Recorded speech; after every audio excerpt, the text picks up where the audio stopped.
Uliniwacha mi bila fahamu kuwa ni yako zamu.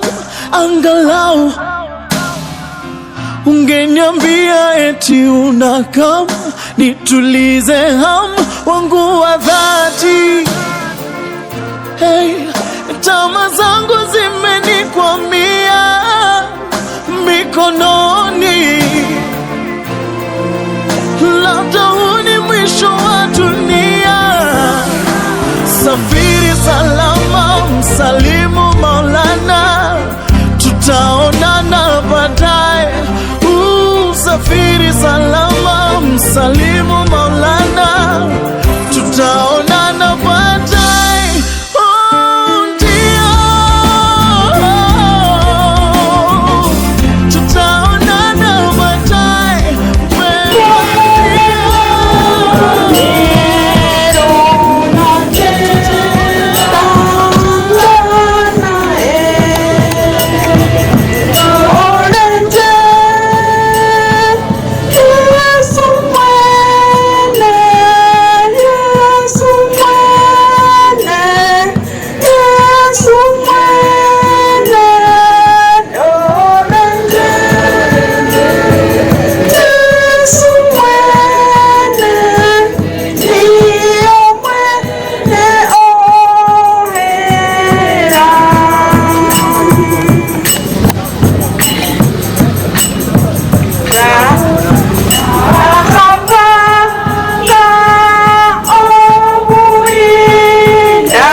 Jioni kwa ajili ya mpendo wetu ambaye ametuacha, na tutaanza na wimbo wa watu wote tukiongozwa na kwaya.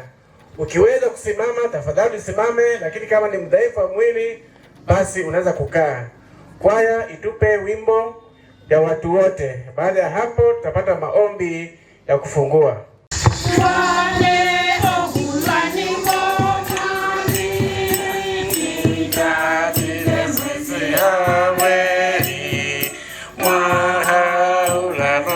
Subere teta tela shinga awaule kofo ale shinyolale buwe mwaha ula mwa Shaitani nende amaeka kewa revo simu toa shiga avari omi embi murevela hujira inde tita tira singa avari kofu hale mubunyali buwe mwana ula mwana Saitani nende amaeka ke baure bosin wane oburani bomwami mubukule obube bosin koboshele oburuje shitita kile shinga abaulin kufu hale mubunyali buwe mara ula mara Shaitani nende amaeka kewa bebosin Mishinje ingabo yomwami nende orukanga rumoyo neshikutushohuonewa tita tile shinga abaulin kufu hale mubunyali buwe mahaula mahaula Shaitani nende amaeka ke baule bosin yako litukuzwe ufalme wako uje duniani kama huko mbinguni. Tupe leo chakula chetu cha kila siku.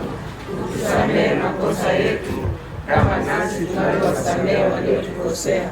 Usitutie majaribuni, lakini utuokoe na yule mwovu, kwa kuwa ufalme ni wako na nguvu na utukufu hata milele.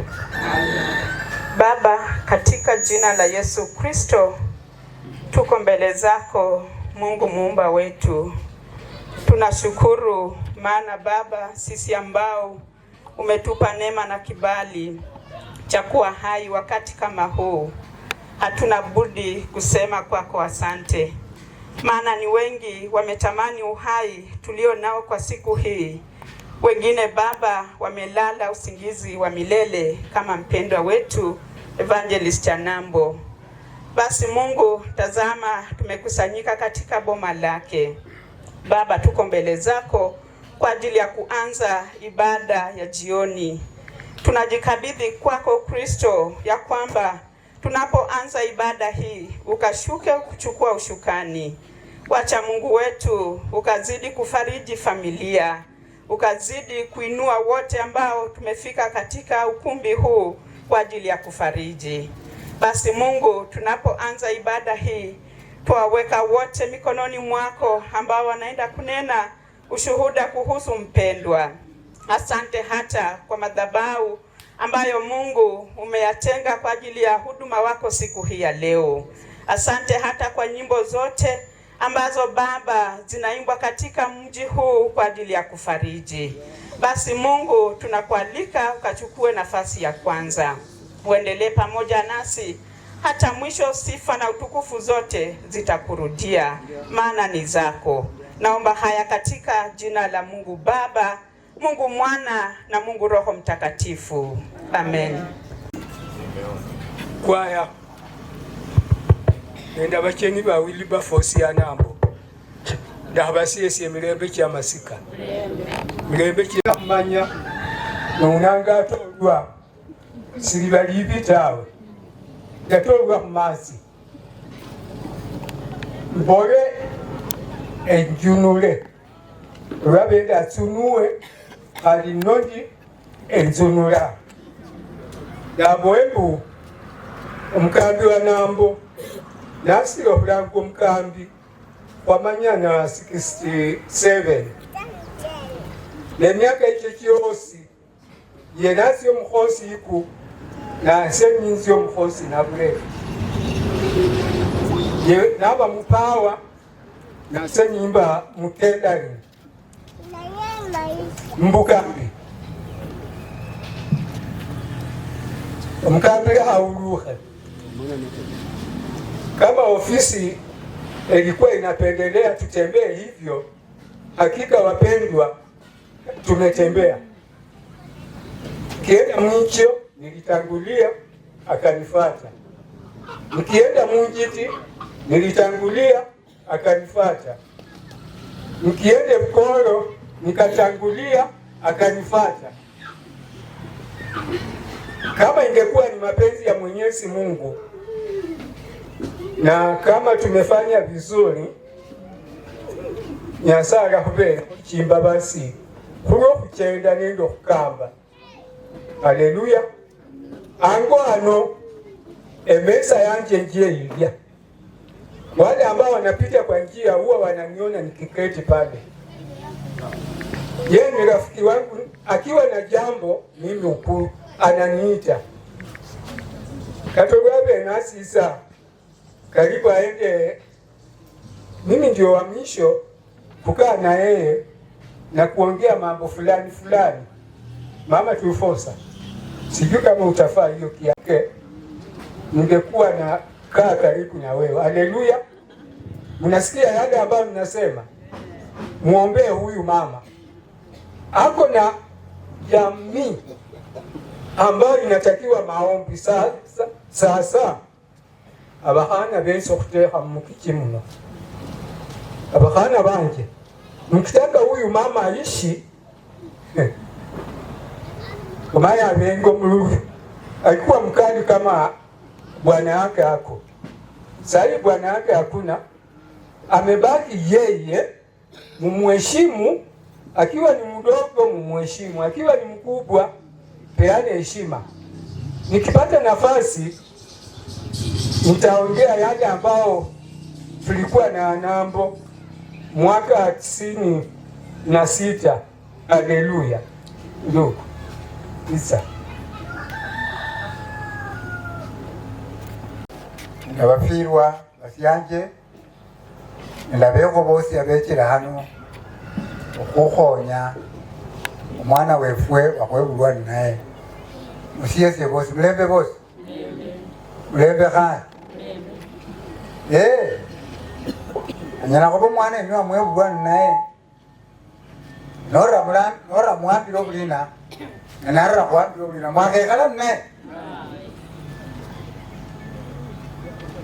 bifo kwebulwa abantu batabu basyani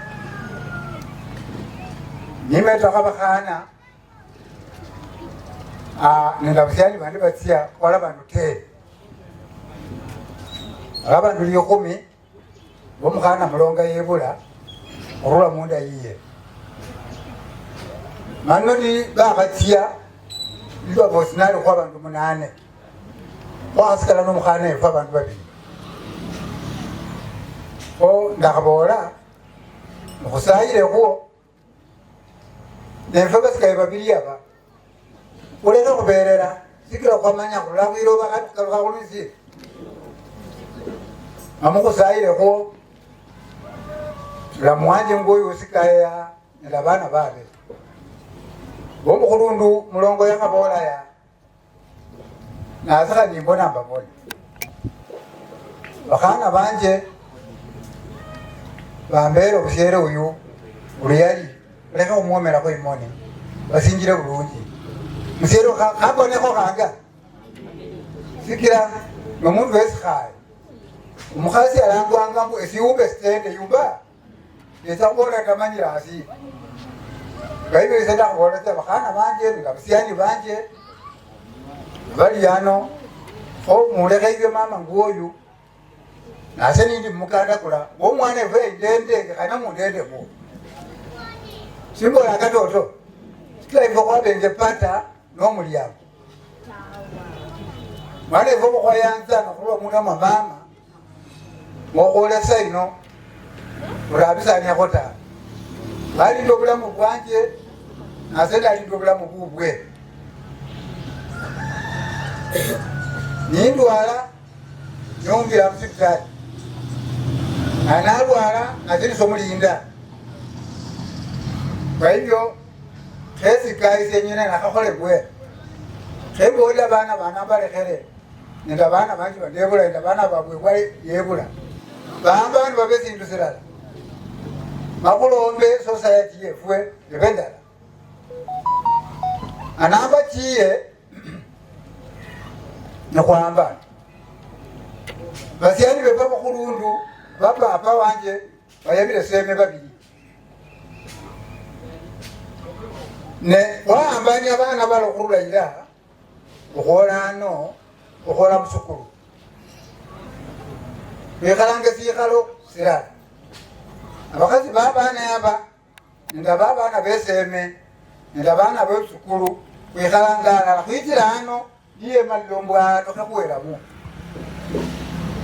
Kwa hivyo lwasika isenyene bana banje beseme nenda bana banje bomusukulu nenda bana banje bano mwambaneza mbwo abakazi balerwa nenywe mpecha singa nogwakuli mbwo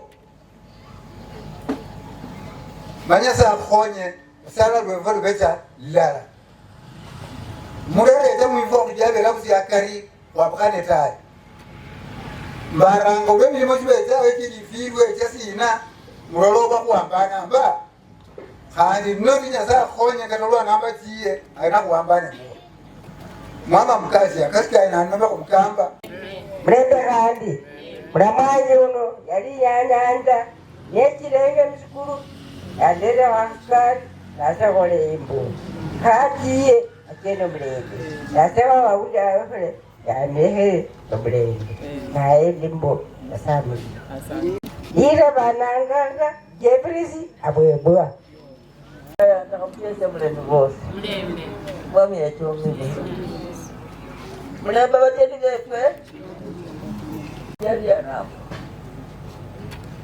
nituno yali omwana fwe nisalanga okubwana outi nalondakwo winalondakwo katapaenge nisofwa kakola sina banjabile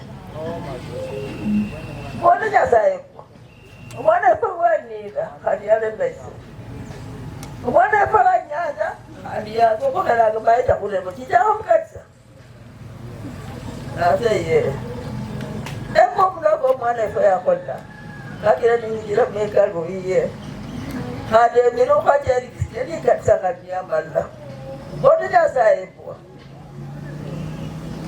mwana fwe yadendo mwana okuraka hadi yachita mukatisa naba mukali wababuka mbona ekwa siyayayakota anako lweyo kano mukali ekwa muno akasenje ukulubola kwetutuje pa kakumenya musibyalo isobwalibu yesunapa endi kada mama mukali kwaimanya ora embo anaba no kustayo kana kustayo mbadu lakini kuise no kustayo tuwazola ndakota liso kuruno nano mlokasi atekata abana wakola klasisi katekera kota uyu udi boya bola embo nyasa abonye amweso bulamu Fidina taya kola tata kayaga mutaile kwa.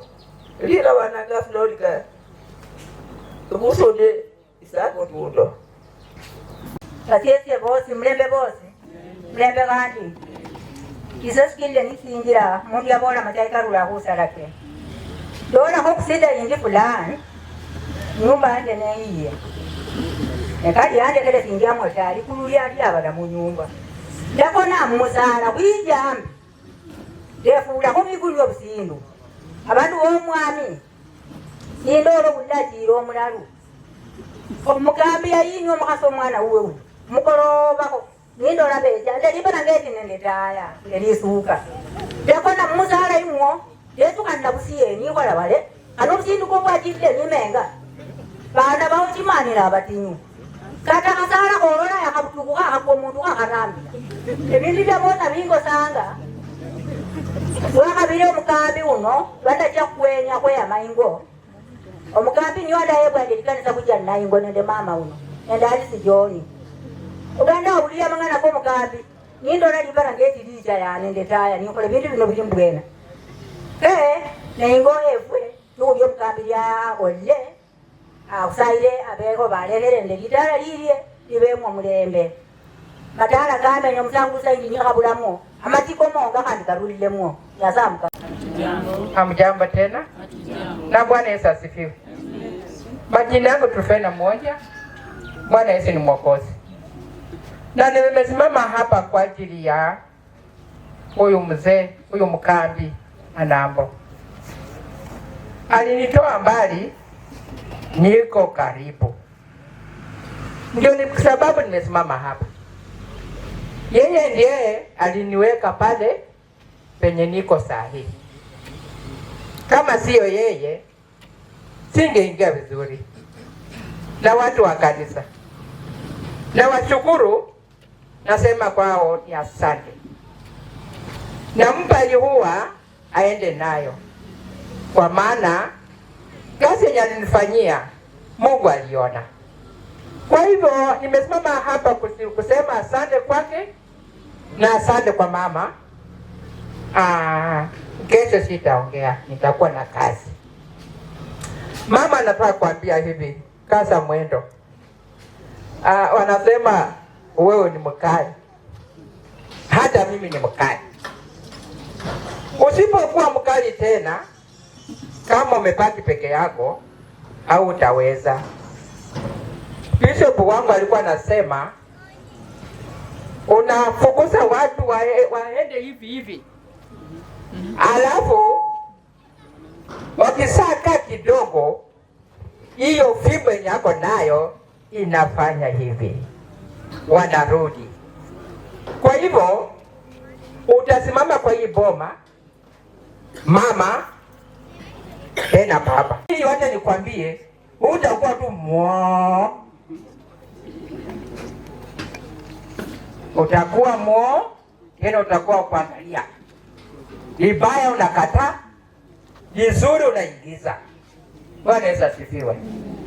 Basi mimi yale nilifanyia, nataka kuimba wimbo wa 3:40-37 obulaliro. Sitanza Mungu. 3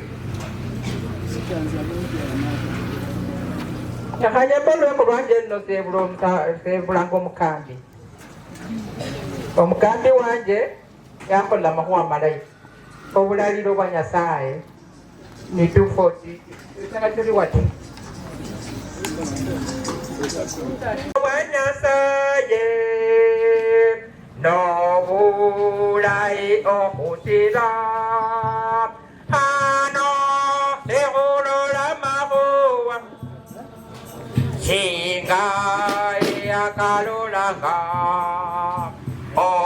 obulaliro bwa Nyasaye nobulai hureise ayo ndimelandatiyo buli bulai huise ninje raindira yanjo mwene ndaha Kundira impim Manda hakora muselema Nesinda hora mikuru Obo Ainobo Rai hureise Ayon Dimelanda diyo Uri Urai Huri Toto Yemiranga Kata nindimo matinyo Sinda hareva emere Kata mi banda durufu Obu Yasa Ainobu Aihureise Haya Kajimelanda Tiyo Buri Ulairesi Bura Idono Wawene Nia Awemini Sebo Oye Menanga Ise Toto Ojo de Mikuru Yaho Obu Aliro Banyasa Ainobu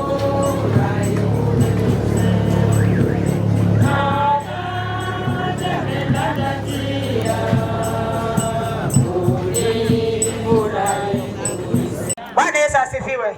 Mimi yangu nitaka kidogo tu shukurani kwa mkambi na mama Tufroza. Vile mimi mmeona nimesimama hapa, mimi ni msaliwa wa Tiriki, lakini mama Tufroza na ushuda ya mtu inamfuata. Marehemu Chako Badwala na mkambi Evangelist na mama Tufroza ndio wanafanya nisimame mahali hapa. Nafikiri watu wa SK mnajua kisababu. Mubarikiwe. Bulamu bakwali naye nenge msakubana seba nanga jaban opeywa makutwa moraho ananda momalise upendo nindi anundi umsakulo konne uno sahayatwa ninde sio bata betile ninji ruha ndabe kwande ba South Sudan lakini ndairuhire kabisa nimbora nambo sonyera kuyabla ninde sio bata ndachire Omsangulu wa mulawiyu murapara sinjiyanu twatari ndeno chikofya chibiri unono mkhana wifwe abakorwa unono mwana papa Filipo Peywa okure bisiku mo Peywa yandehera nakola ndekero mwana wenywe ano abechukuru benywe bano bosi mubayenge papa ke orapara none chimbu chikondo mbelekana icho tilengo kosonda edenda kabora omwibali hano mubwe banje hano muli nanje nimulla oli usaira upendo yetemana nara lichina upendo nabona kwa majaliwa watu wataishi hapa nimbona na mine na litange lya maji litange siyali vano tai umsakulu mwikambi anambo yete anoniamba matange kanga manabo hola paka mimi nyumba ya hawe hola ngapsa sana mlima upendo senyala kuchidila ta lakini upendo senio sino na amajani katika ndakakala na kona Nairobi kwe sile na msakula nyweko nachi nako papa omukwe wanje kwesi ali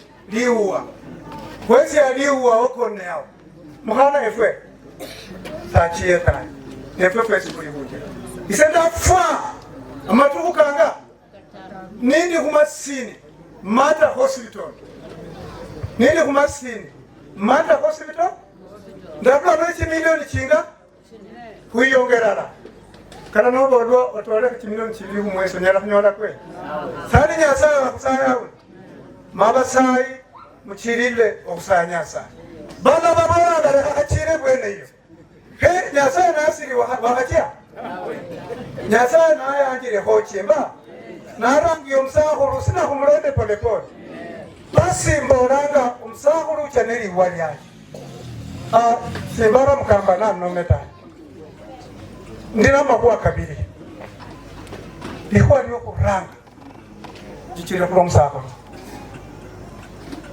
elia kabiri ise ndamala kuingira musukuri ono kusimba hadi singa luhe nyuma tao omwana namara nombe omulamu bwa mulirana omulina wanje Wilberforce Wilberforce nomulina wanje ndali ndamumanya tawe se Wilberforce ndamumanya myaka egirango ano nekutaka kumanyana nekutaka kutya naye Wilberforce negiranga ano ise ndali mulala tuya ku nyumba ye ino yengiranga ano ma abafundi bose batiyaho bose pe nabandi esikala nyama yenjaga kutiyano ma ndahafwana ngo mwana wangu ano nomba mundu wandi kwangu ana bandu besichimi ano bamanya kusira kwenembwe ndakamenya ngo ano uruno rambi nini langa Wilberforce nale sioa nakuja kumanya no bula gwenengwe bani nyandi ya mohono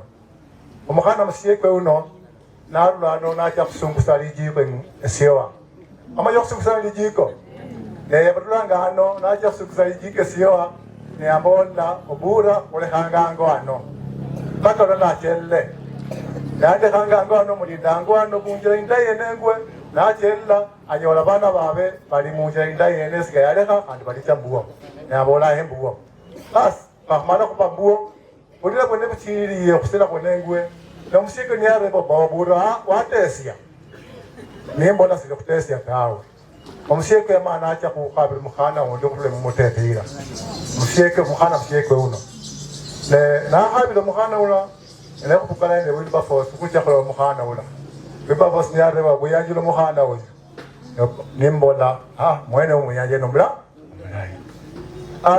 kono bulina ni mukhana ula kole ride Wilberforce ne musike uno kula bantu banga bane abantu bane kolanga jera yore ituhu Wilberforce na kulu mukhana mukhana mure nyambesi ya mukhono nyambola uno ni mukhasi uwo ma embuo kupelanga siani Wilberforce embuo waindera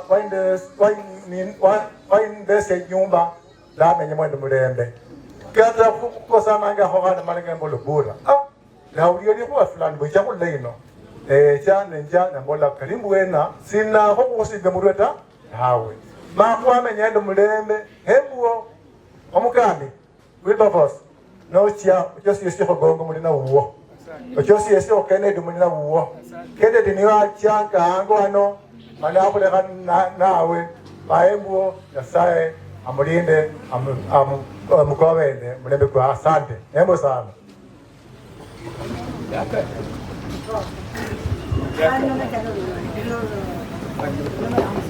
Ndenda hani ndenda hani senisi njirano omukambi inga eche mukanse mako enyanyo la mukanse mako ndali nenge musida yendi yango andi sida ingali kabisa kata sida ni mali na hota neninda maho mukansa ndeka na ho mukansa ekanse mako ndeka na ni mara mangana hande kama kamtuna umuntu wekimba basi kituna cha mtuno mu asidama ni ba mkanisa ninja ni mbulo mundiana anga futuru omusera kwa benta yene asidi hadise uno nyambo la kisuda hoyino nadachia nyambo la bulia no la mali ngana litinyu no mhasba fi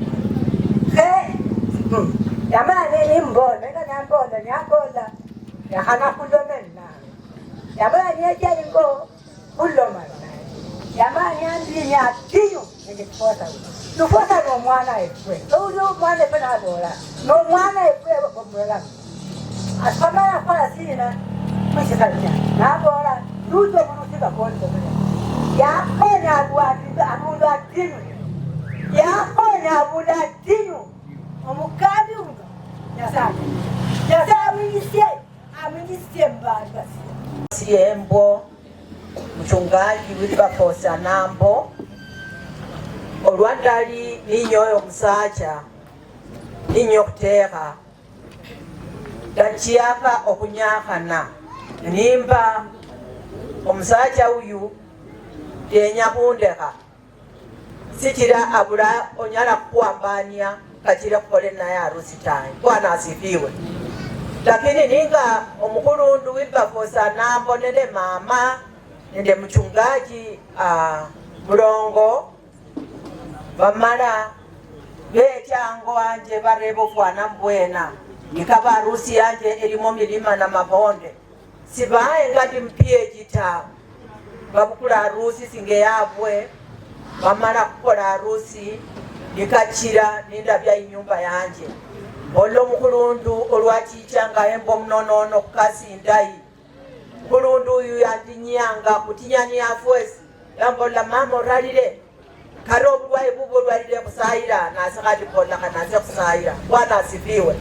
Kachire otelo lulwe nyasa mukasye mama nyasa kupangusa masika musayire litala nenda bana balyakelwe lira ly'omwami lichomibwe kambi ekwaya nenda bakomi bosi la kusisa ngalo omwami mulembe mwezi mulembe kandi ati tuonane mtoni maji mazuri ya mwanga yanatokea mwanga penye kiti cha tuonane mtoni watakatifu kwenu ni mtoni tutakutanika mtoni penye kiti cha Mungu. Bisa kulira bananga jono waga betanga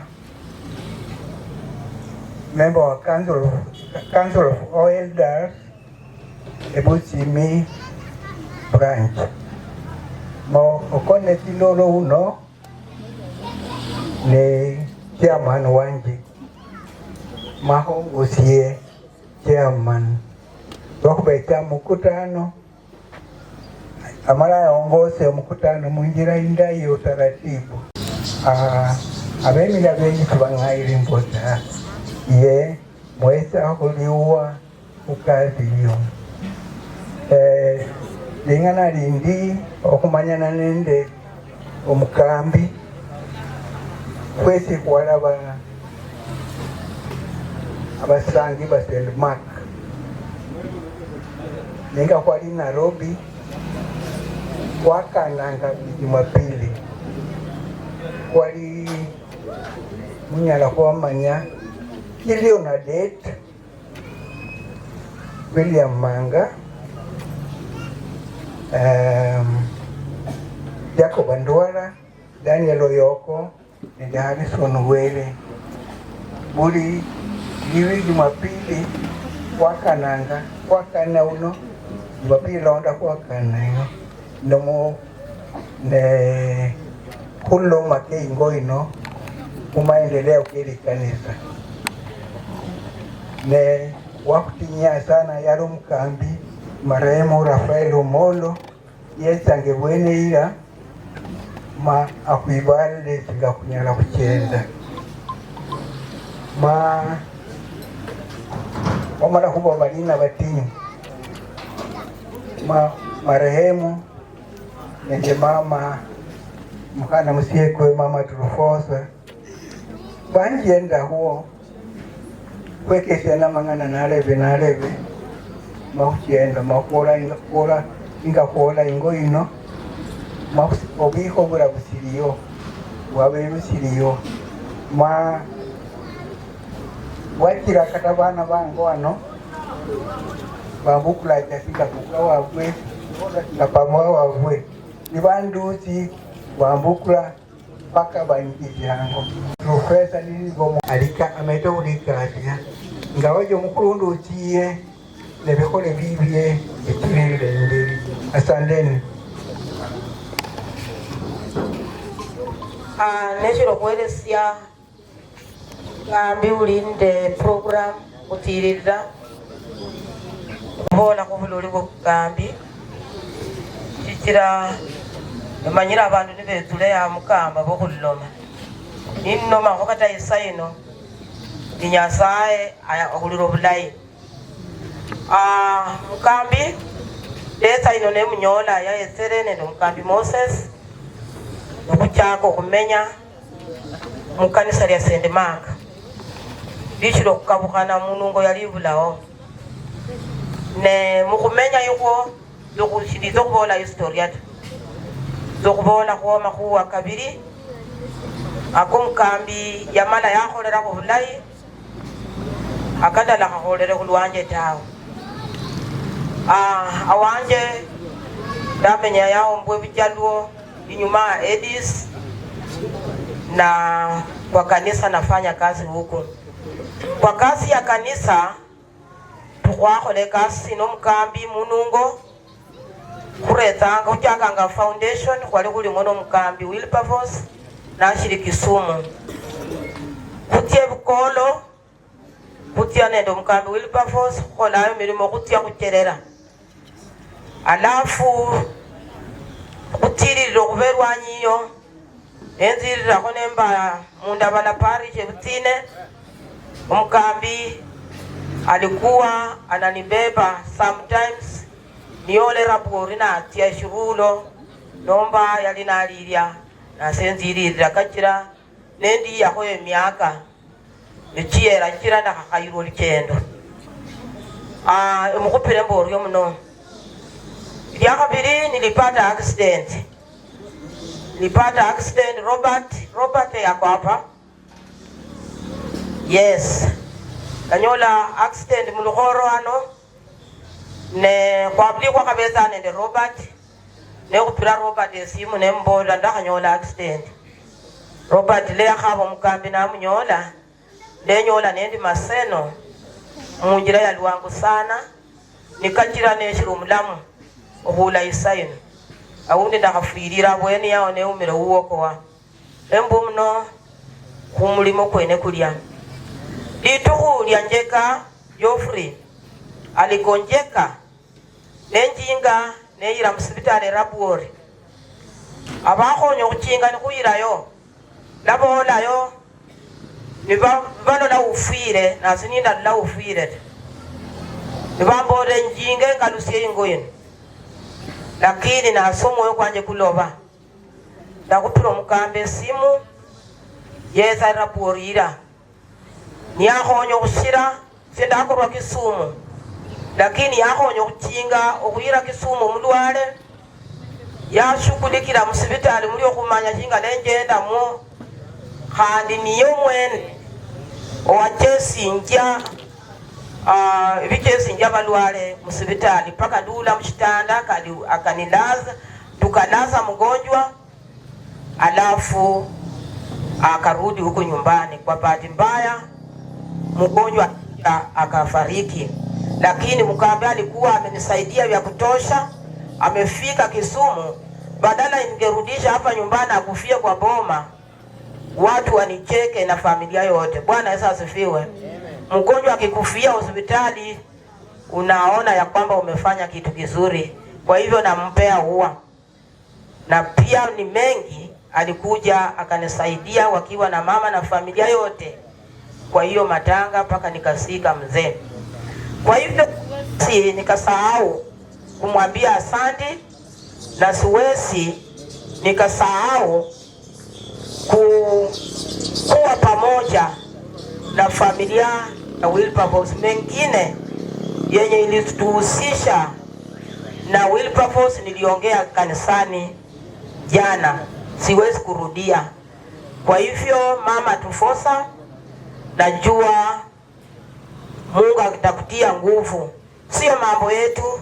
Mungu atakutia nguvu na utafanya makubwa na utakuwa na amani katika hili boma ambalo mkambi amekuacha. Kwa hivyo embo mno abesere embo mno abezo kushukulikira amahuwa kwa mkambi. Tunaendelea na program, wacha nirudishie mwenye alikuwa nayo. Bwana sifiwe. Basi tunaendelea vizuri. Alumni Self Help Group ambayo tuko na wenzetu ambao tulisoma nao pamoja, na kwa sababu ya kumpoteza mzazi tumekuja tuwafariji pamoja nao. Kama wewe ni official wa alumni, naweza penda tu usimame, sababu kesho kutakuwa na nafasi. Hii nafasi wacha tutumie tu kwa siku ya leo ili tumalize tu. SK haipendi maneno mingi, sasa wacha tumalize tu leo na itakuwa imetosha. Alumni wa Msubi ambao wako hapa, alumni wa Self Help ambao wako hapa, members sababu officials ni wachache, tuko mbalimbali. Bwana Yesu asifiwe. Hao watoto tumesoma nao, sisi wote ni watoto kwa sababu primary ndio imetuleta pamoja. Na hao watoto wa mzee tulisoma na hao, kuna watu tulikuwa nao darasa moja na kuna wengine walikuwa mbele yetu. Hata mtoto mrefu mmesimama hapa ni mtoto wa, tuko na walimu ambao walitufundisha hapa kama Madam Sara. Sisi ni watoto wake, yeye haezi kutuita wazee, sisi bado ni watoto. Na tumeleta rambirambi zetu tukisema Geri, Benja na Neli, poleni sana kwa kumpoteza mzazi. Kupoteza mzazi sio jambo rahisi, sababu mzazi huwezi nunua sokoni. Na Mungu awafariji na watie nguvu kwa kila hali. Na grupu yote naombea, na najua hata kama si hapa kila mtu kuna wale ambao wamewapiga simu, tumetuma rambirambi zetu kama ofisi ya Epsubi Primary School Alumni. Na nimesema ni asante sababu leo tuko na mweka hazina, anaweza sema jambo. Huyu atamaliza. Wacha niseme asante. Vile mumesikia hao tulisoma nao, na mimi walinichagua interim patron wa Epsubi Alumni, na sasa amekuja. Asante. Thank you. Madhabahu, waliofiwa na wageni wa siku ya leo, na wasalimia hamjambo. Mimi ni muimbaji, na kama kawaida kama muimbaji haimbi anaongea. So kwa sababu ya muda mnichagulie niimbe ama niongee? Nyimbo zenye nimezoea ni dakika mingi, wacha nijichagulie kuongea. Kwa majina ni Oyoko Kennedy, natoka pale town kwa mlima hapo. Nimesimama hapa kwa niaba ya shule ya msingi ya Epsubi. Tulishikana tukasema ni vema tutembee pamoja. Na kama uko hapa na ulisoma Epsubi Primary School, usiinue mkono, ujue tuko na group inaitwa Epsubi Alumni Self Help Group. Mimi ni naibu secretary, anaitwa kwa Kiswahili. Mimi ni naibu wa hiyo, vice secretary in charge of maswala ya welfare na digital. Napenda tu kuwa encourage, kama uko hapa na ulisoma Epsubi, tafadhali ujiunge na sisi, tutembee pamoja kwa ajili ya kuboresha maisha ya kesho. Ningependa kutumia tu sekunde moja kusema jambo moja, kutumia hiyo airtime ya Epsubi Alumni. Mzee ambaye amelala hapa, huyu ndiye alikuwa mtu wa kwanza kuniajiri mimi. Niliajiriwa kwa hii boma kwa miaka 2 kuanzia 2008 na 2009. Na tangu wakati huo sijaajiriwa tena. Kwa hivyo nimejiajiri sasa. Nasema ni asante kwa familia hii, nasema poleni kwa familia hii pia. Mungu azidi kuwapa nguvu. Asante. Mlembe hani. Iseni siji ano ngapsilanya sa hempo buluzi mzee uno. Mzee ningapsia hempo yokranga. Ndani ni ndwa kabisa mwitaraja mubiero para mejibama nyinyi. Ndamana ni khona zi. Ndamana na yasiadeso mkutoka deso mnechani aginga kutusasita tuhu. Balo kumbile rapori sida na basiringi yosi tawe mkapsilanga hempo akonara yasamra abarai babe bani. Hempo ya habiri hado mwana byalo kunyola hajali seji ya marende jimbo. Hado msakudu mulari tabana babe ni bapure pikipiki ya jebara mwitala muno babone pikipiki ya jeni umanyira kuna uleka serikali kule dai. Kurwa yako mwicho mianga kasi kwende familia yeni yako ni kasi kwe. Kanda mlembe mwezi. Mlembe handi. Isekumera ndo mkambi Julia kuya rule Epsubi. Meta kukalusia hembo kulamu kwa Nyasaye kuwele singia ne omkambi Wilberforce nyele nome hasa ino sikira mkamba na kukinge cha mahono. Wilberforce na holwango mkambi na senye holwa mkambi ya Besyoba neni achereranga ino yitukuli ya lerwa Epsubi. Ndinenda mevalo kandanyola ku Wilberforce akandira kubukholi bwanje bwesa ino makachira ambeja nimpilwe okusoma kwa ndasoma ku Wilberforce bambesi yanga yopongezi.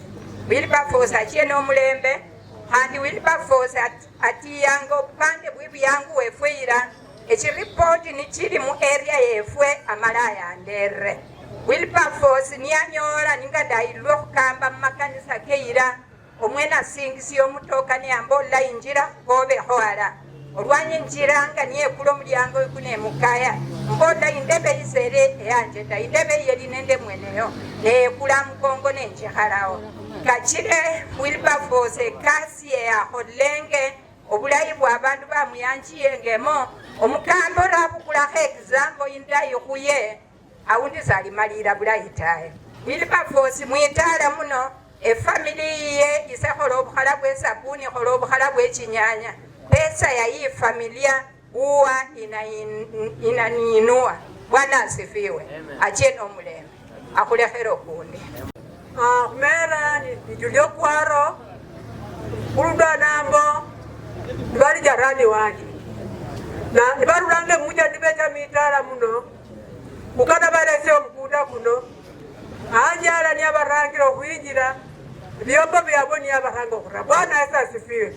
Kajiranga na mujarano mulai nalokora mana kona tindoro ndamanya sikade mujarano mulai kana dunia nyinyi la mu dunia kupaka ona ahonye. Bwana asifiwe.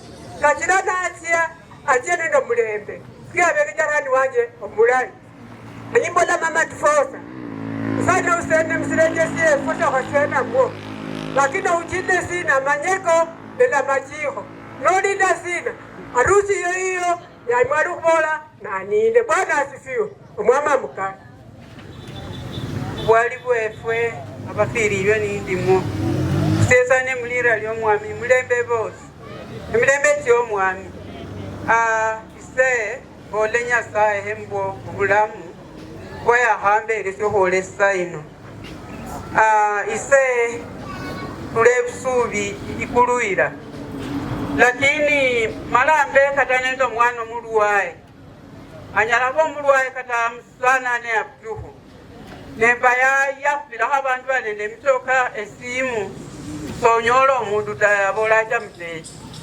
nekambakia kupire mama tufosa senda echanga omukambo luyali sinyala okupaja ku direct kumukambita nekupa mama tufosa nembola no yanza nomera nendo mkambi ndiano nendo mwana fwana mbofwana ne mara moja ndola wahabukula omwana pencha nomba Emmanuel baheja bahabukula omulwaye sesa ne mulira lyo mwami mulembe mwesi mulembe handi ise nisinji ano awundi nyala kubola ko lingana erala nomba kabiri kumukambi ise bondenjira modoma ndakola kabisungu mika mulla okwa kabiri ndamala ni rumwa monongo nomanya injira yokutia monongo nebiranga kuno no jambu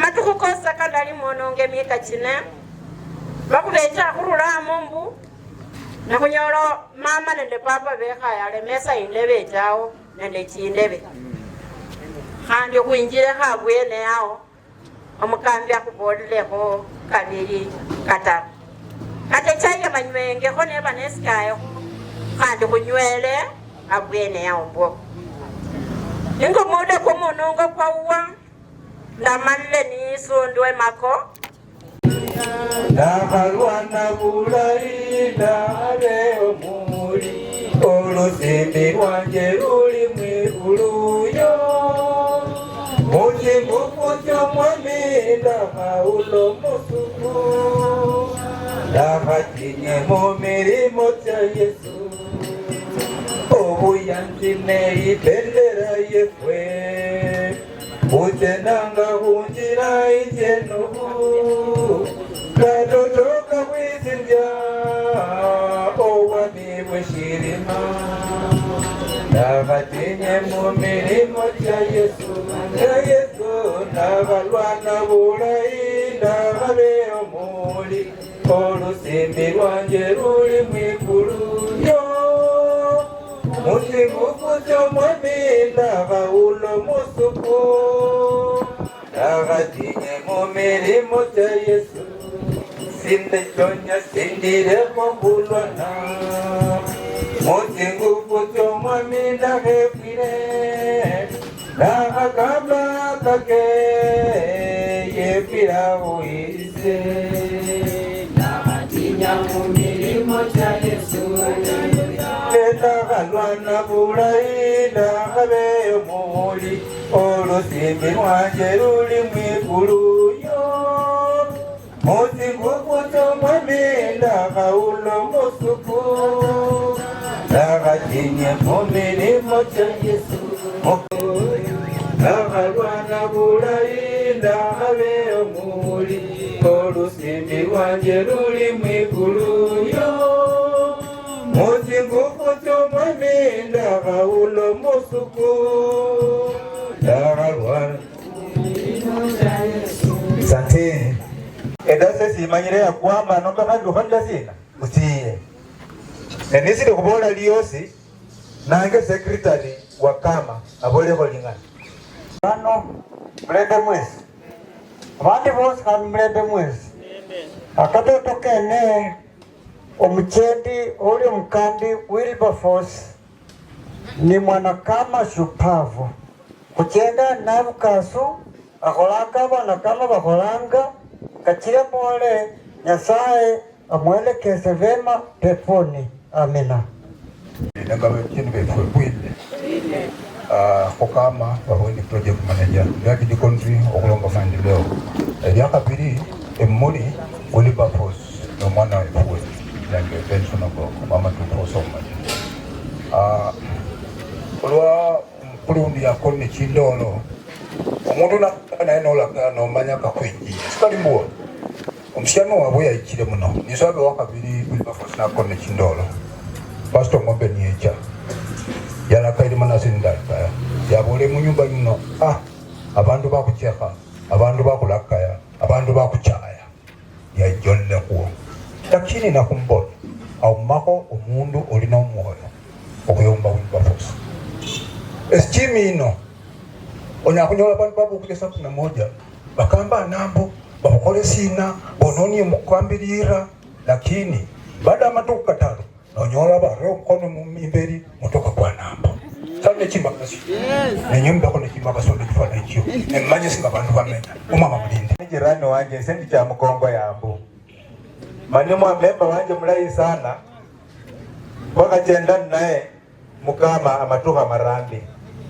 ekikemisa kyekicha mocho senda mara yambu kula Rwanda tirenge Maseno Mission Hospital nyamukula nje banehwa ekitoke bweneira ndachi yaho ese rulo ndachi yaho pande bumunjitira kulwa nambo ma elanya la kubola social life olwe aruna mpawa yecha hano ni mmoja mwanjilishi wa Munungo Primary School. Number 2 kumasayoka basaya wize sana nende mama uno niko kira nisi inji ya nombo kulao 2005 ndaenda chia lakini basaya butinyo nende padri juguna maka sai nondo omulamu basenda kabola nachia achende bulai nesenda kasaya bagambi mukamba asubuhi kuline kasi nyingi senda kasaya padre fo ahenjira asubuhi mapema saa 2 linende ebana ya provincial ndajini isiyobaila echo kule kwese nambo kama yomwi makandi ebandela jidiko na lichakuicha na icha no asubuhi he wana kama baliho aembi asubuhi mapema lona kule ano wakafuni kali sandukula ebana ira abula ko mundo no refe sindu mpaka lona kumaleli bukana nono kulange chineti chisa mwagarako nikufuni ebana ira mwisho na kwengi umbiri kulinsi kungani na kumale kasi yefwe ifako nike kasi indi nyomuka bakemchi yake kale mwianja Robert Mulana asubuhi tuweke hii bana kwa hii sanduku asubuhi mapema. Tumeelewana? Kwa hivyo ninamwachilia kama chairman wake aende salama. Na Mungu awabariki. Bwana asifiwe. Mama ndo nonya hana dakandala. Basi mchungaji wetu amefika na mama atakuwa mwisho ili tuingie kwa program nyingine. Abakampe nyanga ino abafiri yue kwaya nenda bacheni bose bawilipa lembe fwe wile banange leo tieno mutete ne msiani wanje uno notali ne chimba basi tsira kata nyanza ikira efwe ne anjere khaya maroba ya ne mama yalomulwaye manimbulo bwambira musibitali kupiye khaba maroba kupiye khobandi sina simbuliye malusota eniyo khupira omusakhulu wanje uli khocha nyine tulukhosa imbola ise mama yenyache musibitali nesanyala khwikhala khupikipiki tae ukhonya mbwena nikuma kidogo indola alecha nende wilipa uli omwiwa wuwe nakinga mama naira optic sere kasi indai ne abana ba wilipa mulehe yo musiko ne kubo mwangu kwa kwabenge sendareberete mukhana wi olubere lulo silikire khotanje kununa abora nogenda zorura ko twata ne toto ndayire munji mu makhikhala khwala rwanja kwenye kulia ne bambira mu nyumba basi kachire ubongo wa mama nende baba wa bana bangwana mutire ubongo bwene bula etana rabanula yesi bula ta mukhabe zikha bimbalemu kachire munyole zikha bimzilile kuyomba katano tuofos wayabye mama kwani ufiro nyola jingo bularo isyo esiyeri beko fwale wilipa nesindi sibesisyo mali suisa indi beko timbuti kandi tinde futi beko ko abana basiyani sibala batoro kulinda noli wenyene tawo enya wero mwasiyabwe na abana ndakabasaya mulira Yesu mumwerezi oluyali nanjite kununa ko lubere lwandanu nenge tutakali katawo abambulieko mukasi kwende he kunjira sina esatiwe yeyose abekwaya ife barara bekire kubo mukoyo wasifwe kubora otinye kubantu bose bwahera wile kandi nyinyonyerwe kusinjirano ndaliho nenda kafwana mbu mabeka ya ndakamalira ndakaleka kamalirwa nimbora yoleko ko mukamba sinanyalweta ekile nisinjirana abantu bomwami nokalushisya omukambi anambo embwo nabula mitala muno ekinde nomulembe esirambole mbwo isendo muisraeli nelyola litukalala nowaindambwa kabisa namanga mikanisa diyayi ndafirwa omusakulu wanje neisemenyere yali andorakekomba tawe abantu banje bano oba baibwa endapsi yoburumikiri eyokwocheresya befira bakivurangano nebolo wanje ira bane okhonyere mao nakandi okole sina ndali nesibera eryakabiri mukichi kuno amasaka nakasayywemo katasira besoni tirarulilako mumwoyo omukambi anambo nimetako katakuralo mukichi muno ekanisa efwe emako nende paris efusubi nyasaye nayanja akweko mwomundu omwana olibulwa ofananile omwokwa anambo omukambi sikaele omwami yechomirwe kumera kanje barange jefrisi antemo ambuli pole sana owasi yanje kubutile sabwene yao Mchungaji, mwambie Yesu anakupenda. Mwambie kuwa na amani na Yesu. Amen. Majina mwite Reverend Nicholas Okonda. Ise nyinyi njira munungo muno. Omukulundu ndamanya mulanga papa ne uyu ni mama. Makweli gecha katimyo kuba nende mama nende wina papa. hawa watu wametulea katika maeneo haya kwa heshima, na jambo lolote kule chini mzee alihakikisha kutufikia. Hata wajukuu wake wakitoka shuleni behae na hano mamanje pole. Abana befwe baibe bolanga yuba bola muti uliokatwa, wakati utasikia harufu ya maji utachipuka tena. Neema Kristo iwe na mji huu. Yesu awabariki sana. Amen. Basi tuvumilie hadi mwisho, sehemu ambayo imebaki ni kidogo.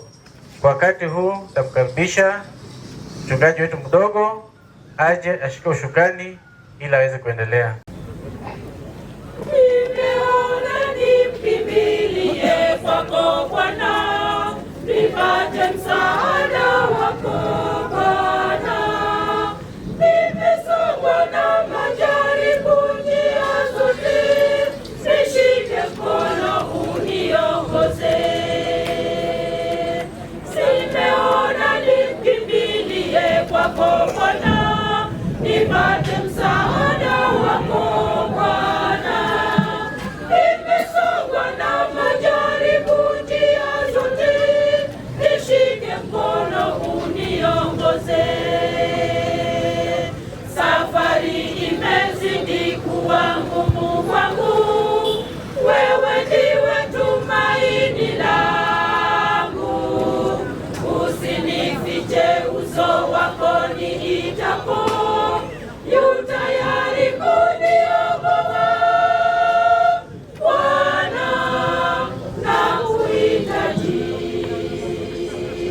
Safari imezidi kuwa ngumu kwangu, wewe ndiwe tumaini langu. Usinifiche uso wako niitapo, yu tayari kuniokoa. Bwana, nakuhitaji. Kasi bapadiri befwe bosi bakambi basyanje abafiriwe abakomi abalina beho, salimiana katika jina la Yesu. Amjambo. Bwana asifiwe. Olomulamu sonyera kukinga mkono tae. Haleluya. Mungu ni mwema. Basi tumshukuru Mungu kwa siku ya leo, kwa maana mipango zake ni za haki. Alijua katika dawati lake ya kwamba tutakuwa mahali hapa kwa ajili ya kuomboleza na wenzetu. Nasema asante.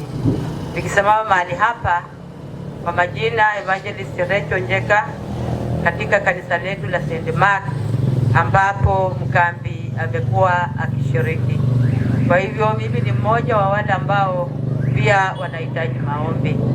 Pasipoenda mbali, napenda kusimamisha area leaders walio mahali hapa wakuja wasalimu, and then tubaki na area wa group C.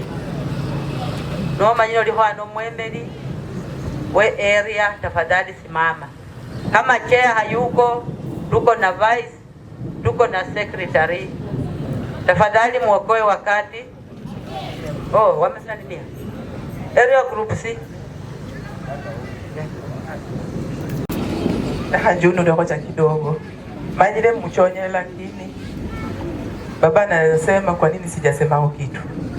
Abakuruni vefwe bakambi bafiriwe vosi ni ndimo wote ambao wamekuja kutufariji, nitawasalimu hamjambo.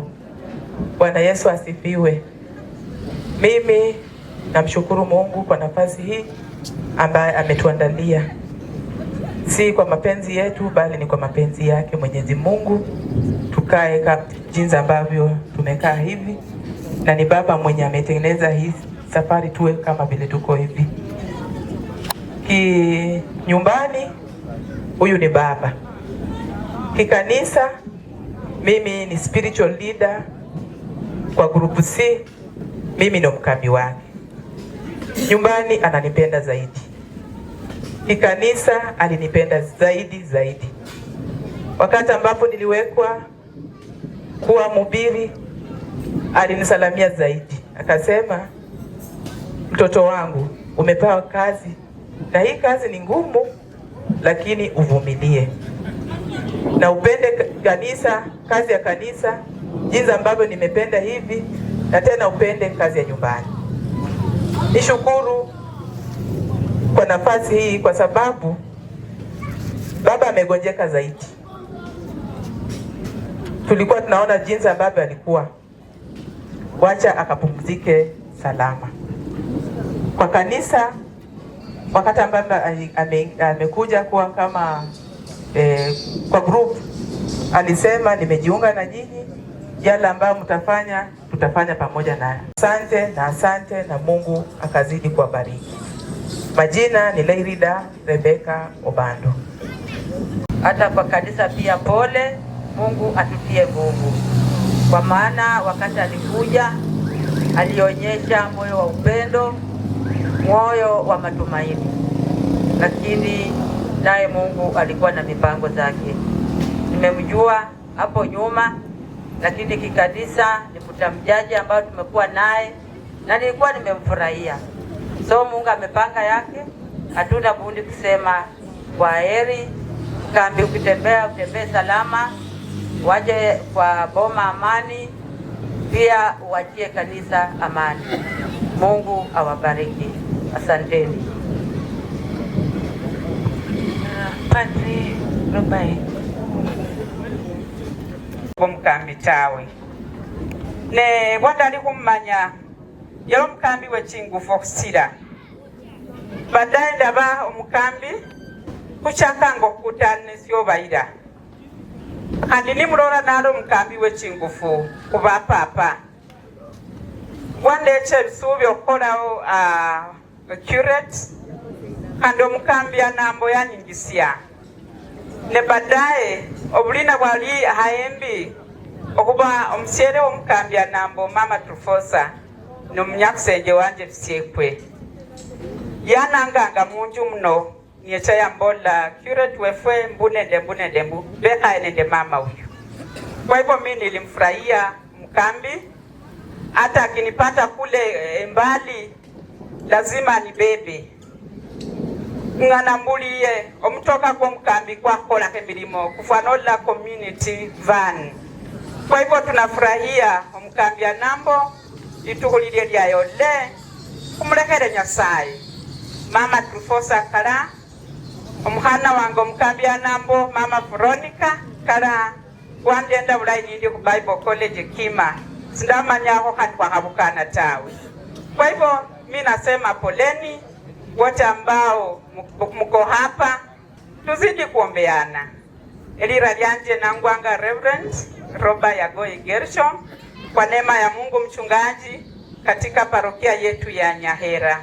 Mungu awabariki. Mchungaji wetu Kambiwe Fumulai yetu ni moja, kuhimiza familia, kuwaombea na kuwasihi waishi kwa amani.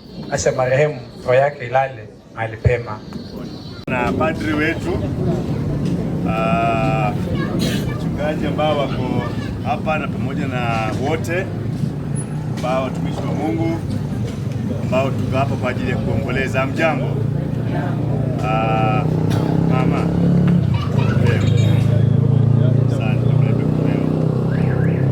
nimesimama wakati sauti kipaza sauti moto imeenda, lakini zamani nilikuanga evangelist wa soko huko. Kwa hiyo naweza kuzungumza vizuri kabisa watu wasikie. Kwa jina ni Reverend Captain John Mukokwa, mmoja wa wachungaji wa staafu. Wangu nyumbani ni hapa Viva, niko kanisa la Esiandumba ACK St. Luke. Niseme jambo moja kuhusu mzee. Mzee nilijua yeye zamani sana, nikiwa bado kijana chipukizi katika kanisa la Esiandumba, na kila wakati alikuwa ananiambia, ninatamani sana uje kwa kanisa ambalo ninahubiri ili uonane na watoto. Sikupata hiyo nafasi kwa sababu kazi yangu ni kudili na watoto kabla sijaingia kwa uchungaji.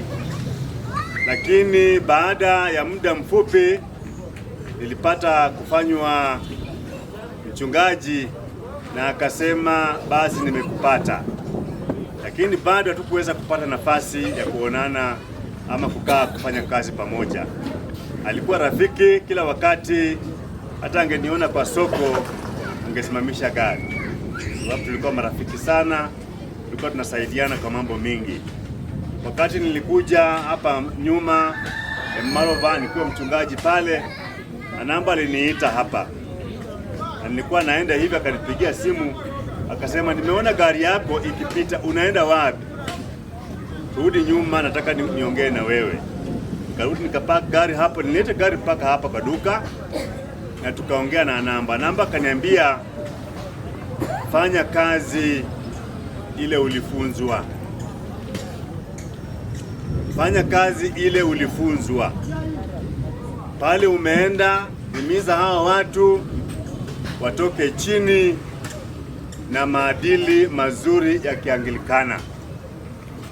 Anambo alinijua na alielewa kiasi vipawa ambavyo Mungu amenipa, na alitamani sana tuweze kukaa pamoja.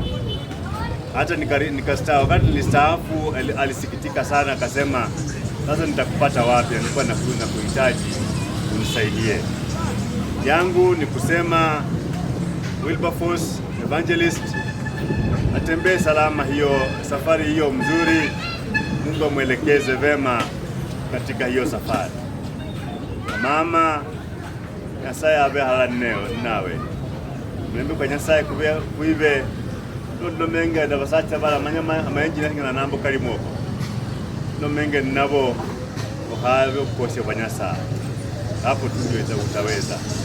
Najua sisi wanaume tukiwa kwa hiyo hali ambayo tuko tutakuanga wakali. Lakini Mungu akupatie neema, akupe nguvu, utaweza kustahimili na kuendelesha sifa nzuri ya mzee. Mungu awabariki wote. Kigenda manyo mukandi injira ino bikire mno pastor kusaya ko handiro karuha kusaya ko, lakini ro malika tenda kuichano kumugonya bayore saya kusaya soro ro yanje yasima neba indinyu nimbora sisaya tasipia ndali nindo mfano kula kumanya. Nilikuwa nimeona kitu fulani na nikaamua siombi, nikaambia evangelist aombe, kwa sababu nilihisi kwamba safari ya mkambi inakaribia.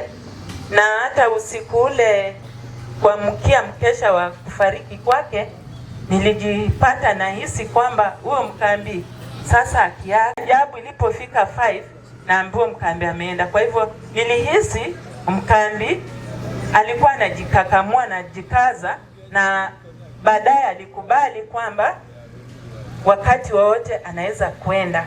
Na nishukuru kwa sababu amekuwa shujaa wa Injili na akaweka msingi bora wa Ukristo kwa boma. Kwa hivyo watoto hamna budi kuiga, na najua kwa vile Mungu wetu ni mwaminifu, lazima tutapata nambo mwingine ambaye ataweza kuingia katika nafasi hiyo ili kazi Mungu iendelee. Na niliposema jana kwamba tusilie kana kwamba hatuelewi ni wapi mkambi ameenda, kwa maana amelinda imani yake, na kwa vile aliitikia mwito, tunashukuru kwa maisha ya kumhudumia Mwenyezi Mungu, na yeye ndiye anayejua jinsi familia inayosalia vile itakavyoendelea na maisha. Tunaloweza kuomba ni kwamba Mungu akawape kibali na neema ya kuishi bila maisha ya bila mkambi. Anajua mwelekezi wenu, anajua mwalimu wenu ambaye atasimama kwa hili pengo, akiwatia nguvu, akiwahimiza kujua kwamba ni wakati mnaposalia nanyi muangalie mwenendo wenu, na Mungu atawabariki sana. Najitolea kwako kwa leo hii na siku zote, nafsi yangu na moyo wangu wote. Heri kweli, heri kweli, heri kweli raha ya uwingu. Heri kweli, heri kweli, heri kweli raha ya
Tunakushukuru Mwenyezi Mungu wakati huu ambao tuko katika mji huu wa mtumishi wako Evangelist Wilberforce Sanambo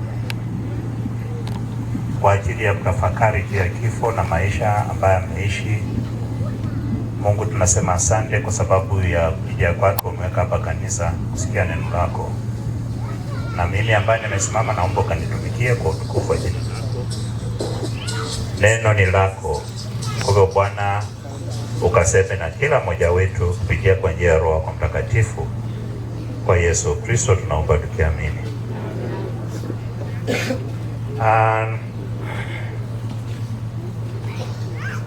Naitwa mchungaji Eric Mlongo, nikiwa mchungaji wa familia hii ya Mkambi.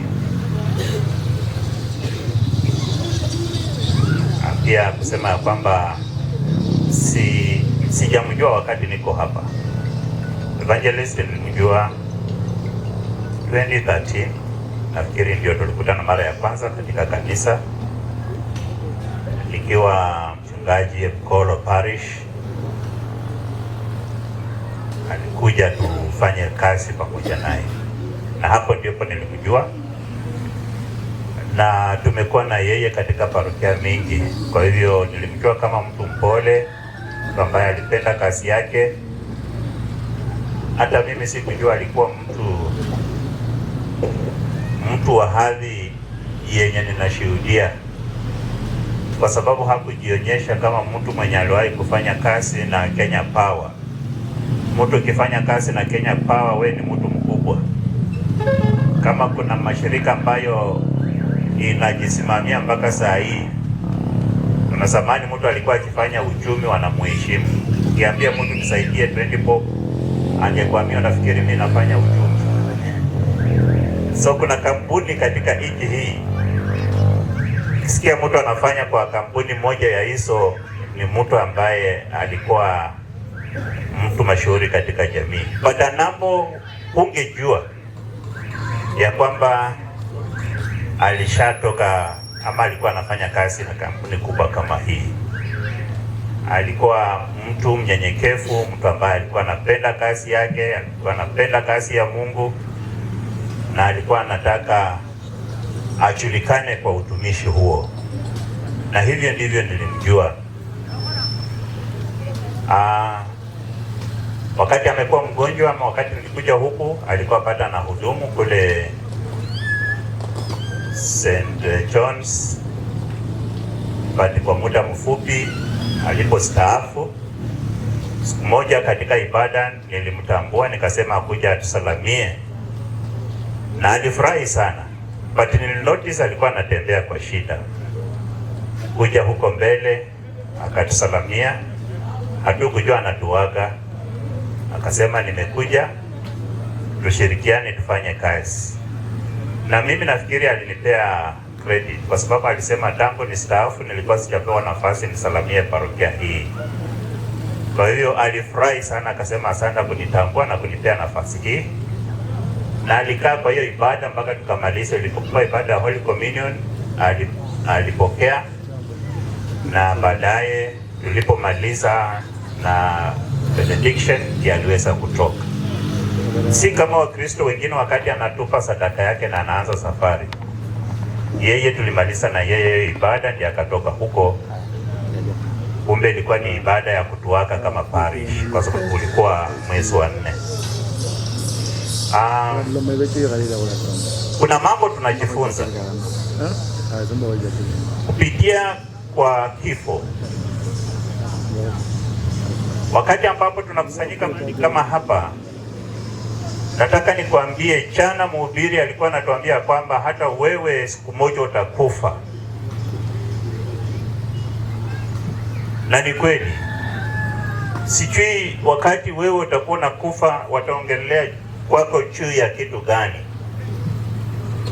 Nataka nisome mistari michache katika Biblia, mambo ambayo tumesoma kila wakati kuhusu kijana mpotefu ama prodigal son. I'll read Luke chapter 15 from verse 11. Biblia nasema, Akasema mtu mmoja alikuwa na wana wawili. Yule mdogo akamwambia babaye, baba, nipe sehemu ya mali inayoniangukia. Akawakawia vitu vyake. Hata baada ya siku si nyingi, yule mdogo akakusanya vyote, akasafiri kwenda nchi ya mbali. Na hapo ndipo nataka niongelelee. Alienda nchi ya mbali, akatapanya mali zake huko kwa maisha ya washerati. Mstari wa 14, alipokuwa amekwisha tumia vyote, njaa kuu iliingia nchi ile, yeye naye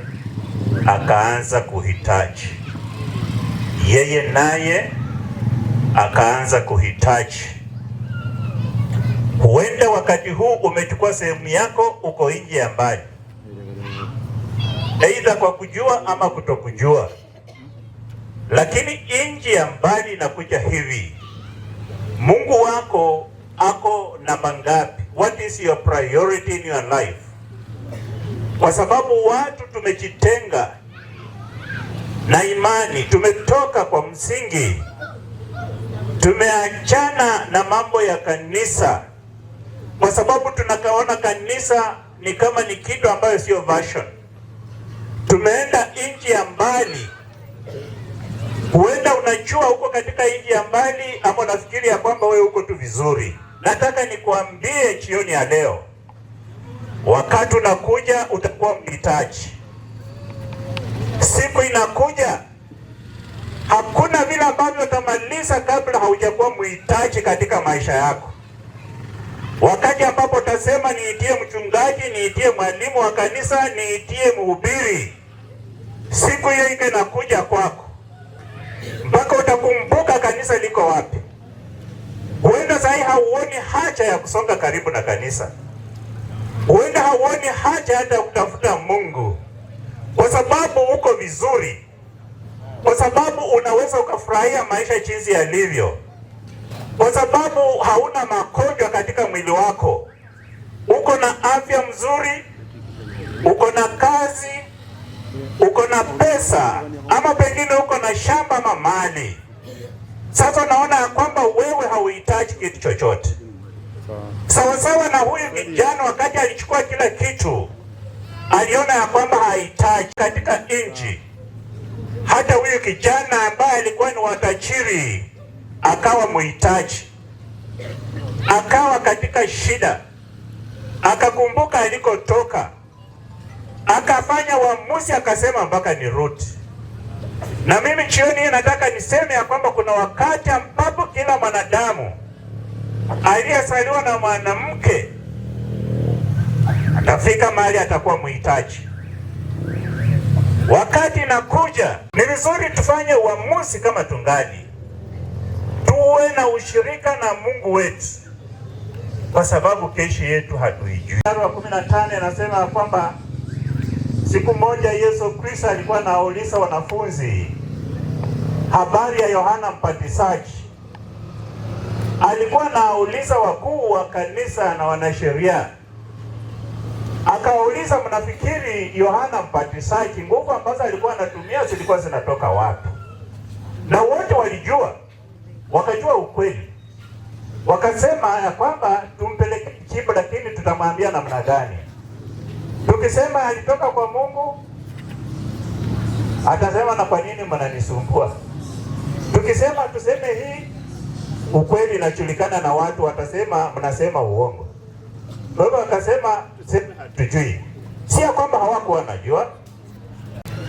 Watu wanajua Mungu yuko, wanajua faida ya kwenda kanisani, lakini wamejifanya hawajui. Wanafikiri ya kwamba hawajui. Kuna mtu anajua kwamba hata kufa. Bwana Yesu asifiwe. Sikia, mtu anajua atakufa. Na nataka nikwambie, our ego katika maisha, tukijifunza kunyenyekea na kutembea katika unyenyekevu katika ulimwengu huu, ili siku inapofika tusihangaike, tusisumbukane na ukweli wa maneno, bali tutafute kumpendeza Mungu jinsi ambavyo mtumishi wa Mungu alikuwa. Nilisema kwamba ungelijua ni mtu ambaye alikuwa anafanya kazi, lakini alijitoa pamoja na mali yake kwa ajili ya kumtumikia Mungu. Sijui nani anasema ukweli kati ya kutaka kumchinja Isaac na Ishmael. Ni kama kuna confusion kidogo. Kuna watu wanakataa ukweli ulio wazi, hawataki kufanyana na mambo ya ukweli, hata kama ukweli uko wazi. Vile tunajua kwamba Yesu alikuja, lakini sisi tumekataa ushirika ambao Kristo mwenyewe aliuweka, kwa sababu alituwekea kanisa iwe ushirika wetu. And if you want to remain in fellowship with our Lord Jesus Christ, then we have to embrace the church. We have to be faithful to God's word. Tuende kanisani, tumwabudu kama tungali na nguvu, tutoe mili yetu na wakati wetu na mali yetu kwa neno la Mungu, maana wakati unakuja tutakuwa wahitaji.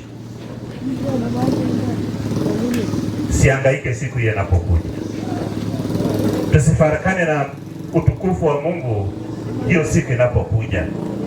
Ingekuwa vizuri tufanye uamuzi mapema hivi, ili siku hiyo inapokuja tuwe tunakubalika pamoja na Mungu.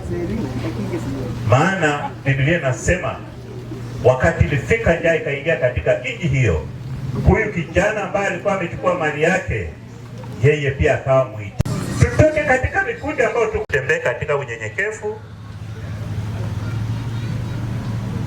tukitafuta huu uso wa Mungu, ili siku inapofika Mungu aweze kutufurahia, aseme ya kwamba mwanangu, njoo kwa kazi nzuri ambayo umefanya ukiwa katika ulimwengu. Afurahie kazi yake, mshuhudie. Wakati ambapo tulikuwa hapa, niliona watu wa St. John's wakisema kazi ambayo Wilberforce alifanya katika St. John's ni ya kutia moyo. Wanasema kama si yeye, hiyo kanisa haingesimama. Mchungaji ambaye ni canon alishuhudia ya kwamba amefanya kazi kwa kujenga hiyo kanisa. Wakristo wana ushuhuda kwa kusababisha hata kuwa some parish. Wewe na mimi tunafanya nini? Mungu atusaidie ili kazi yetu ikashuhudiwe vema. Tunaomba kwamba ndugu alale salama anapoenda kukutana na muumba wake. Waja Mungu akalinde ili aweze kulinda hawa watoto, pia wakifuata nyayo ya mzee. Hata wengine pia tuweze kupata wainjilisti katika boma hili watakaoendeleza kazi ambayo mtumishi wa Mungu ameiacha. Hiyo ndiyo itakuwa furaha. It's a good legacy ambayo ameacha, tunaishuhudia kwa kazi ambayo amefanya katika kanisa la Mungu. Wacha Bwana amtangulie, amuongoze, amfungulie njia tunapoombea roho yake na pia tunapoombea mji, kwa jina la Mungu Baba, Mungu Mwana na Mungu Roho Mtakatifu. Amen. Nini tangazo, tukae tafadhali. Kesho ni siku ambayo tumekuwa tukiombea kumsindikiza mtumishi wa Mungu, na vile nilisema jana kanisani, kesho mwili utakuwa chini ya himaya ya viongozi wetu wa Uaskofu wa Maseno North. Bishop Charles angekuwa hapa, lakini amempa ruhusa Vika Chenro ambaye atakuja kuongoza ibada ya mtumishi wake. Kwa hivyo ni ofisi ya diocese, nataka tuiheshimu wanapokuja, tuweze kushirikiana pamoja nao kwa ajili ya kumsindikiza mtumishi wa Mungu. Naomba tu familia na sisi kanisa, wenyeji wote, tutakuwa na watu wengi, tutakuwa na wageni kutoka kwa ofisi ya askofu. Kwa Mungu atupe neema hiyo ya kuweza kushirikiana vizuri. Watu wanakuja na masharti tofauti. Saa zingine tutaona ni kama wanatuharakisha, lakini tukubaliane, kwa sababu ibada ya mazishi iwe napewa time limit. In Anglican tunataka tusike mtu saa 8. Kwa hivyo tunaomba ibada hii tuanze saa 2:30, tuwe tunaanza. Familia kama watakuwa tayari, hiyo saa 2:30 itakuwa vizuri. Saa 3 tunaanza ibada, tuone vile Mungu atatuongoza na kutuelekeza. Na patakuwa na wahubiri wengi, evangelists na lay readers in the diaconary and even outside, they will be here. Kwa hivyo hata kucontrol hiyo program inahitaji tu neema. Yeye ni mwanachama wa kama, kuna coordinator kutoka tena kwa diocese ambaye atakuja na timu yake. But tunajua kwamba Mungu atatupa kibali na neema ili ibada yake ijaye utukufu. Nilisema kanisani tuiombe, na bado nasema tuiombe ili kusiwe na kitu chochote ambacho kitaleta kukwarusana ama tension. Mambo yakiisha vizuri, tutamtukuza Bwana. Mungu akawalinda, akawabariki hata usiku huu, akafunike boma hili. Amsieko siasa honomba.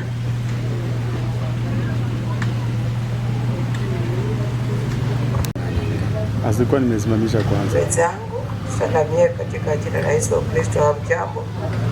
Hamjambo tena. Nafikiri mnaona matunda ya mzee Wilberforce, ndio hayo inaendelea. Kwa hivyo mambo ni mengi, na naomba radhi kwa saizi unihurumie. Bwana asifiwe. Yangu ni kesho.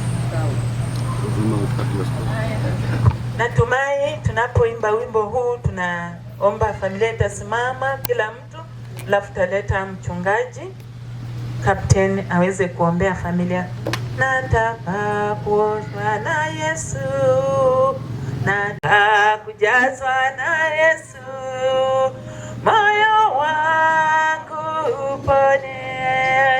Nataka kubarikiwa na Yesu, nataka baraka za Yesu, nataka baraka za Yesu. Moyo wangu upone. Karibu Bwana, karibu, karibu Yesu, karibu, karibu Yesu, karibu. Nataka kulindwa na Yesu, nataka kulindwa na Yesu, nataka kulindwa na Yesu, moyo wangu pone.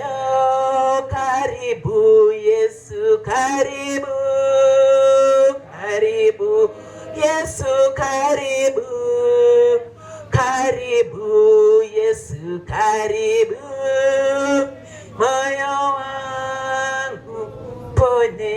Sindini se osayanga Yesu, Yesu asayanga muise ise sindini se osayanga Yesu asayanga muise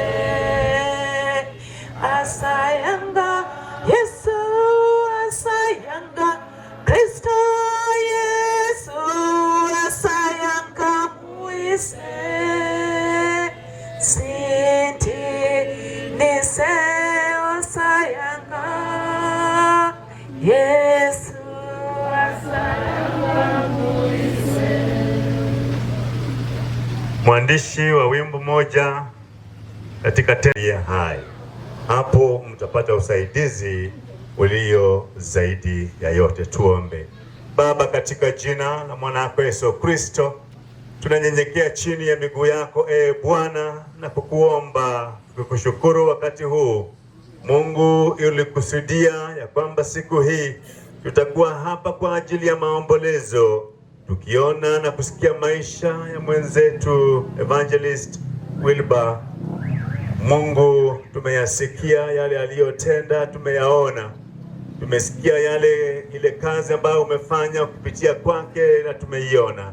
Sasa ni hali ya kusema usiku huu Bwana, ukiwa pamoja na sisi, tuomboleze tukijua kesho atapandwa katika ardhini jinsi ilivyo sheria na desturi ya Ukristo. Mungu, tunataka kukushukuru kwa ajili ya jamii yake. Wakati huu tunajua wamegawanyika na kutawanyika kama kondoo hawana mchungaji, kwa sababu wamezoea kumwona Wilbur akifika katika mlango na kupiga honi yake na akaelekeza gari kule amezoea kuliweka parking. Lakini sasa wanaanza kuwaza, hiyo parking itakuwa inaingia na nani? Hiyo gari itakuwa inaingia na nani? Ama ni gari ya nani itakuwa inaingia? Mungu, nataka kuliitia jina lako takatifu, kwa sababu ninajua wewe ni Mungu unayejibu maswali ambayo tunauliza, ya kwamba wakati mama atakuwa akitazama akijua wakati huu ni saa ya mume wake kufika, Mungu hatamuona Baba Mungu wa rehema na akuone wewe, ili Bwana wakati wewe utaonekana atajua bado ulinzi wa mume uko. Mungu wetu na Baba wetu, Mungu, tunataka kuweka watoto wako mkononi mwako. Tunajua wanajua ya kwamba baba akitoka hapa mikono yake imeshikwa katika mifuko yake, akitembea polepole anakuja kwa mlango, anabisha kujua kama mimi niko, ule mwingine yuko. Lakini wakati watakuwa wakikosa, Mungu na Baba wa rehema, ninawaweka mkononi mwako Bwana, ya kwamba wewe Mungu utakuja kuwatafuta, wewe Mungu utakuja kuwahimiza, utakuja kukaa kama baba yao na kuwafundisha na kuwaeleza na kuwaelekeza.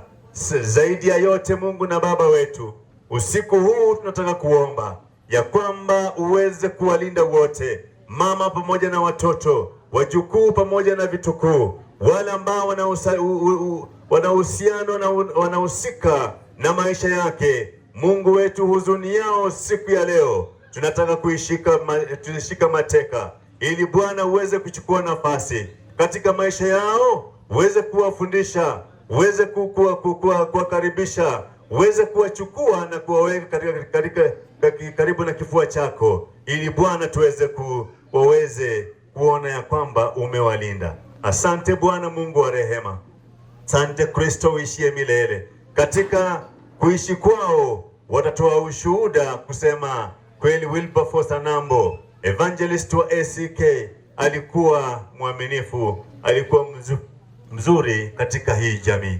Bwana, unene nao Mungu, yale maswali ambao wako nayo Mungu wetu na Baba wetu, Mungu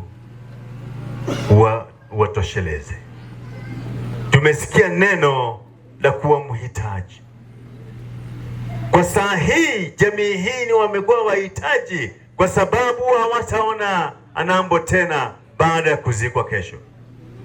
Na Mungu, katika unyenyekevu tunaje kuja mbele zako, na tunaomba kwa ajili ya hii jamii ya kwamba mahitaji yao watapata kutoka kwako Mungu uishie milele, ya kwamba mahitaji yao watayaona kwa sababu utakuwa pamoja nao na karibu nao. Sauti nyororo itokao kwako wataisikia na kukufuata. Asante Kristo, kuwa pamoja na hii jamii, washikilie Bwana hata wakati huu, usiku huu. Ninajua na inatendeka pahali kwingi ya kwamba siku kama hii shetani hupenda kuteka nyara maisha ya watu. Mungu na Baba wa rehema, tunaomba tukiwa tumesimama na kuongea lugha moja, ya kwamba siku hii uweze kuteka nyara, mipango zote za shetani ziweze kushindwa, mipango zote za shetani ziweze kuangamizwa. Wale ambao wanafikiria watapita hapa kwenda kufanya mambo yao, Mungu na Baba wa rehema, ninainua hili boma katika mkononi mwako, hii area katika mkononi mwako, mambo na chief na assistant chief wote ambao wanahusika hapa na waweka mkononi mwako, ili Bwana usiku huu kusitokee jambo ambalo shetani atakuwa ameongoza, bali wewe utachukua usukani na wewe utachukua nafasi ya kuelekeza na kuelekeza kila jambo ambalo litafanya hapa. Wape usalama kila mmoja ambaye ako katika safari, Wale ambao watalala hapa wape usalama. Wale ambao watakuwa hapa wakiimba usiku kwaya kama vile wamezoea, Mungu na Baba wa rehema, shetani asitembee ndani, bali Roho wako awe hapa. Bwana Yesu, tunakushukuru, tunalinua jina lako. Asante Yesu kwa kutusikia maombi haya. Yale ambao Mungu wetu hatuwezi taja kwako Mungu, tunajua wewe mwepesi kututendea na kutufanyia. Hata mwenye kuleta neno, Mungu umbariki. Wenye kukuja, Mungu abariki. Wale wanarudi safari za mbali kama mimi, Mungu utuelekeze na utupe neema, kwa sababu tumeomba kwa Kristo aliye Bwana na Mwokozi wetu. Seme zote neema ya Bwana wetu Yesu Kristo, na mapenzi ya Mwenyezi Mungu Baba, na ushirika wa Roho Mtakatifu ukae na zote sasa na hata milele. Ni hao uliniwacha mi bila fahamu kuwa ni yako zamu, angalau ungeniambia eti unakam nitulize hamu wangu wa dhati.